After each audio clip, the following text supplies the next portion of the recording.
खिपरो समूरी सिंध जी खिपरो में भी कश्मीर में लगत धरणे की हिमायत में मगवी की बाजियाबी लाइ जीअं सिंध क़ौमी मुहाज़ SDP जसकम आरीसर के अगवाणन हिंदू बिरादरी के माण्हुनि वॾे अंग में शहीद चौक ते एहतजाजी मुज़ाहिरो करे धरणो हयो। जी अगवाणी आज़ाद कुंभर शोक बुर्ती अब्दुल नबी बुर्ती मेहराणा सिंधी हुसैन तुर्क अयूब गुल डॉक्टर गोविंद राम मोहन मुखी भगवान दास उर्फ मुरली राम बसरमल ऐं ॿियनि कई। इन मौके ते मुज़ाहिरीन जे हथनि में बैनर ऐं झंडनि समेत मासूम प्रिया कुमारी जा फोटो खयल हुआ। इन मौके ते अगवाणनि मीडिया सां ॻाल्हाईंदे चयो त अज असो ही एहतजाज मासूम न्याणी प्रिया कुमारी जो 24 महीना अग धाड़ेल अगवा थी वही है उनकी बाजियाबी कश्मीर में जो अगवा थियल मोगवी उन्हनि बाजियाबी लाइ असां जेको आहे सिंध अंदर धाड़ेल कल्चर सरदारी निज़ाम के एडी हथी ॾिनी वही है। हिते न को सहाफ़ी महफूज़ आहे न ही शागिर्द महफूज़ आहे न ही सियासी कारकुन महफूज़ आहे न ही को न्याणी महफूज़ आहे। हिते जो वापारी महफूज़ कोन्हे जंहिंखे वणे जे टाइम अचे हथियारनि जे ज़ोर ते उनखे अगवा करी करोड़े रुपया उनखां भुंग तलब कंदा। असां चवंदा रियासती रिट जेके 80% जो माना टैक्स वठे थी सिंध के टैक्स ते काबिज़न रियासती रिट ऐं उन्हनि जा इदारा ऐं सिंध अंदर धाड़ेल कल्चरनि के सिंधी क़ौम के तोहफ़ीज़ ॾियण में मुकमल नाकाम वियो आहे। असां जेके भी अगवा थियल आहिनि उन्हनि जी आज़ादी जो मुतालबो कयूं था ऐं पंहिंजो एहतजाज के जारी रखंदासीं जेसीं उन्हें आज़ाद नथा कयूं। यकजती तौर हिते अॼु असां खिपरो में शहीद चौक ते धरणो हणी रहिया आहियूं। हीअ जेको सिंध में लाक़ानूनियत आहे हिते ॾींहं ॾिठे जो शहरनि तां पंहिंजे कारोबार दुकाननि तां घरनि मां माण्हुनि खे धाड़ेल खणी वञनि था ऐं पोइ 50-50 लख करोड़ जे भुंग जी घुर कनि था। ही कानूनी इदारा ही किथे आहिनि? सिंध निधणकी आहे, सिंध जो वारस न आहे, हिते कानून जो नालो न आहे। हिकिड़े तरफ़ सिंध के मंशियात बेरोज़गारी बुख बदहाली ऐं महांगाईअ जे तरफ़ धिके छॾियो अथनि। ॿिए तरफ़ जेके कारोबारी माण्हू आहिनि उन्हनि जा ॿार अगवा कया पिया वञनि जीअं हू मायूसी या धरती छॾीनि। असां सम्झूं था इहे जेके धाड़ेल आहिनि इहे किथां आया आहिनि, इहे कंहिंजा पैदा कयल आहिनि, इन्हनि खे बचा केरु थो करे, इन्हनि खे अहिड़ा हथियार केरु थो ॾिए जेके मिलिट्री वटि बि न आहिनि। असीं समूरियूं कड़ियूं था मिलनि थियूं। इहे उन्हनि रियासती एजेंडा तहत इहे धाड़ेल वेठा आहिनि, इनखे महफ़ूज़ ठिकाणा मिलियल आहिनि। ताज़ो ई जॾहिं कश्मीर में धरणो लॻो जेके मुगवी आज़ादु थिया आहिनि को मुक़ाबिलो न आहे थियो, का हिकिड़ी गोली बि न आहे हली ऐं मुगवी आज़ादु थी आहे। इहे मुगवी हुआ किथे, केतिरा चढ़ायूं, कहिड़ा धाड़ेल गिरफ़्तार थिया। अमजद शेख ऐं सरदार बेजाराणी ऐं जेके बि उते सरदार आहिनि इहे उन में मुलविस आहिनि।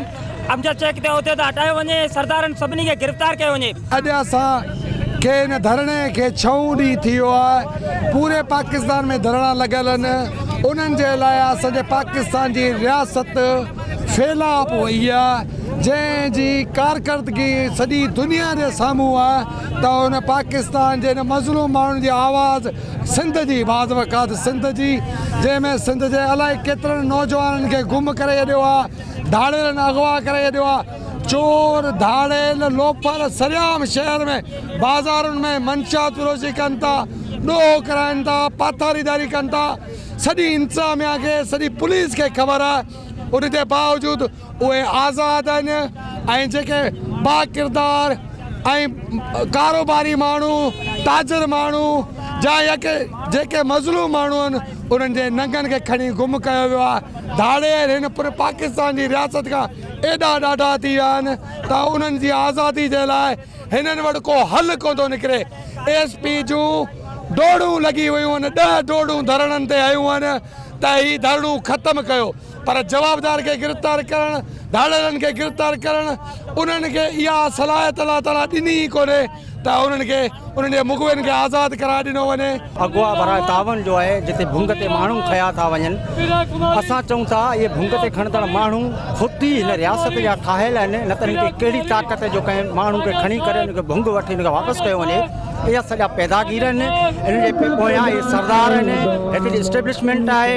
असां उन्हनि खां इहो ई मुतालबो कंदासीं त जेके माण्हू खंभियल आहिनि इहे बिना देर आज़ादु कया वञनि, न त ॿी सूरत में सिंध में जेका कावड़ ऐं नफ़रती लहर उथी आहे इहा नफ़रत इहा लहर तव्हांखे किथे जो कोन छॾींदी। प्रिया कुमारी अॼु 3 सालनि खां धाड़ेल कल्चर जे अगवा कयल आहे जे वॾेरे ऐं भोतार जे चवण ते ऐं उनखे आज़ादु करण लाइ जेके बि ॿिया मुगवी आहिनि उन्हनि खे आज़ादु करण लाइ असीं पुरजोर मुज़मत कयूं था ऐं फ़ौज जी निगरानी में उनजो ऑपरेशन कयो वञे।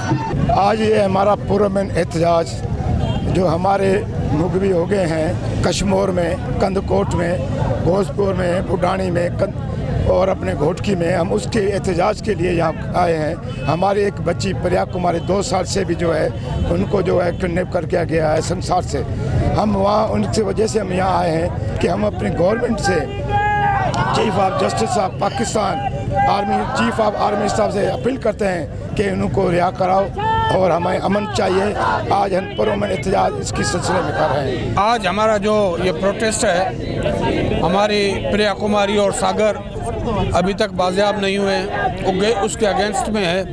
और कश्मीर में जो धरना लगा के बैठे हैं उनसे इज़हार यकजहती के लिए हम यहाँ इकट्ठे हुए हैं। और जो रात 3 बंदे मगवी बाजियाब हुए हैं उसकी तो खुशी ज़रूर है, मगर कहीं भी पुलिस मुकाबला नहीं हुआ और वो बाजियाब हो गए। मना ऐसे ही वो किसी जगह पे जैसे रखे हुए हैं उनको लेके आए, तो उसमें सिंध का शऊर समझ रहा है कि पुलिस, सरदार और जो पाथारीदार और धाड़ेल हैं उनका गठजोड़ है। मेहरबानी करके उनको बेनकाब किया जाए और सरदारी निज़ाम को ख़त्म किया जाए। हम जो यहाँ इकट्ठे हुए हैं एहतजाजी धरने की सूरत इख्तियार कर गया, जो कि एक एहतजाज पुरअमन एहतजाज है, वो इसलिए कर रहे हैं कि हमारे अक़लियत के बंदों में जो एहसास कमतरी है, जैसे कश्मीर में हमारे बंदे अगवा किए जाते हैं, तो हम पुरज़ोर अपील करते हैं इस वक्त हुक्मरानों से, president of Pakistan, chief justice of Pakistan, chief of army staff, इनसे कि इधर एक पुरज़ोर एक ऑपरेशन किया जाए जिससे धाड़ेलों का खात्मा किया जाए और हमारे यहाँ जो इस वक्त एहसास महरमूई है वो ख़त्म की जाए। मुज़ाहिरीन हुकूमत खां मुतालबो कयो त ज़िले कश्मीर जा मुग़वी ऐं मासूम प्रिया कुमारी खे बाजियाब करायो वञे, न त ॿी सूरत में एहतजाज जो सिलसिलो वसी कयो वेंदो। मज़ीद ख़बरनि ऐं तफ़सीलात लाइ विज़िट कयो असांजी वेबसाइट www.awamiNewsHD.com ऐं ॾिसंदा रहो अवामी न्यूज़ HD।